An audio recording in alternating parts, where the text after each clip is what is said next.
Nous sommes le 17 décembre 2020, 7e bougie de Hanouka, c'est l'heure de la revue de la presse israélienne en direct de Jérusalem.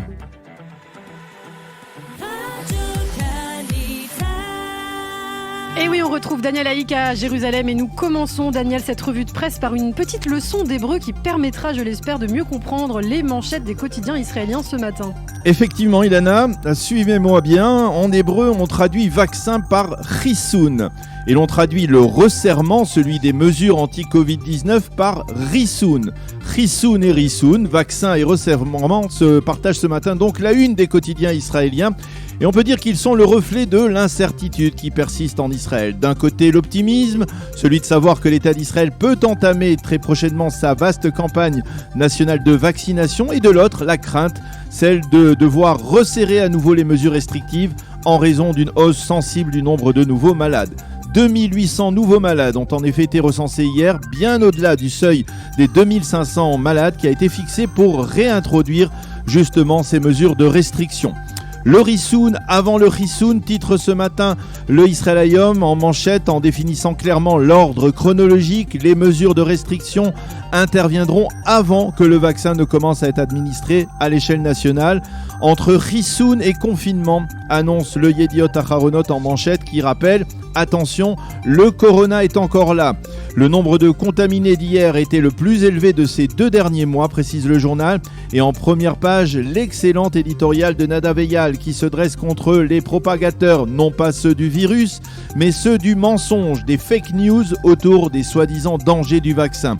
Ce sont des vendeurs de mensonges, écrit Eyal, des vendeurs de mensonges qui préfèrent se noyer dans la mer du corona plutôt que d'atteindre les rives de la sécurité que le vaccin nous propose.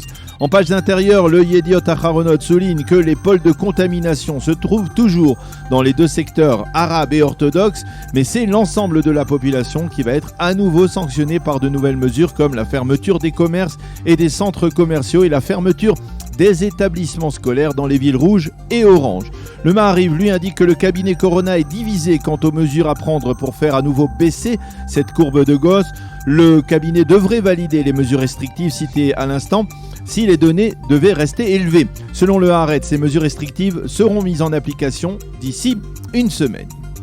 D'ici là, sauf surprise de dernière minute, la 23e Knesset ne sera plus. En effet, tous les journaux et les sites d'information soulignent que le compte à rebours a commencé et qu'il a même dû être raccourci d'un jour. La dissolution automatique du Parlement israélien devrait intervenir mardi soir prochain à minuit et non mercredi soir en raison d'une erreur d'enregistrement.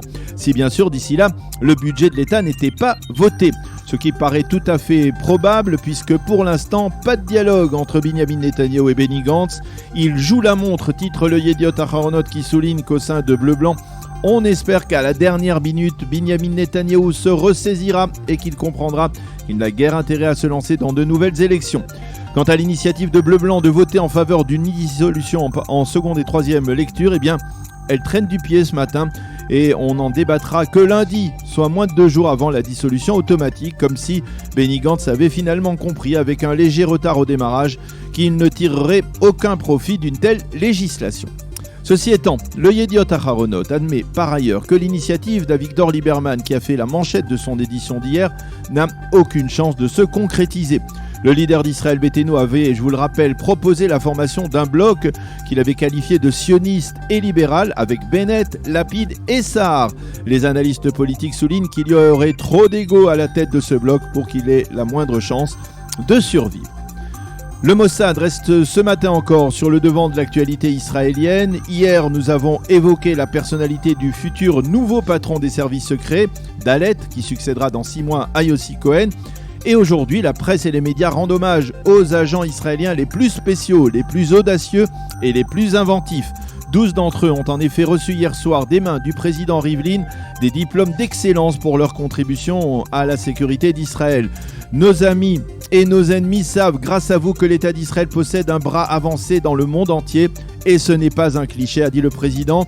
Parmi les lauréats, une officier du Mossad qui a été au cœur des tractations entre Israël et les pays du Golfe et des agents qui sont les fers de lance des cybertechnologies utilisées par Israël pour combattre ses ennemis à l'étranger.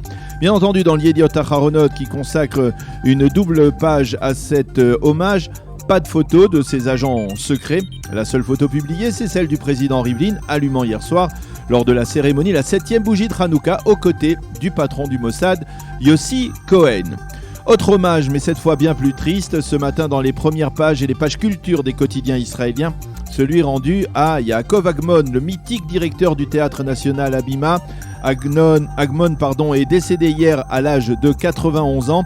Le rideau est tombé pour Agmon, titre le Yediot Aharonot. Agmon était également l'époux de la célèbre actrice Gila Almagor qui prend congé ce matin dans le Yediot Aharonot de celui qui fut son grand amour. Les larmes coulent et m'étranglent, j'ai du mal à parler de Yaakov au passé. Je le remercie pour près de 70 ans de vie commune. Nous avons vécu un amour exceptionnel. Et enfin, c'est par un titre du Times of Israel, Daniel, que vous avez décidé de terminer cette revue de presse. Oui, en effet, Mobileye, vous savez, ce consortium israélien de haute technologie racheté en 2017 par Intel pour la bagatelle de 11,3 milliards de dollars poursuit le développement de sa voiture autonome sans chauffeur. Et le Times of Israel nous indique que ces derniers jours, son prototype a été expérimenté avec succès sur les routes de Munich et de ses environs. Le véhicule est capable de s'arrêter au feu rouge, de se déplacer à une vitesse de croisière de 130 km/h sur les autoroutes allemandes. En cette fête de Hanouka, ce n'est plus un miracle, mais bien l'étonnante réalité technologique d'Israël. C'est la fin, cette revue de la presse et des médias.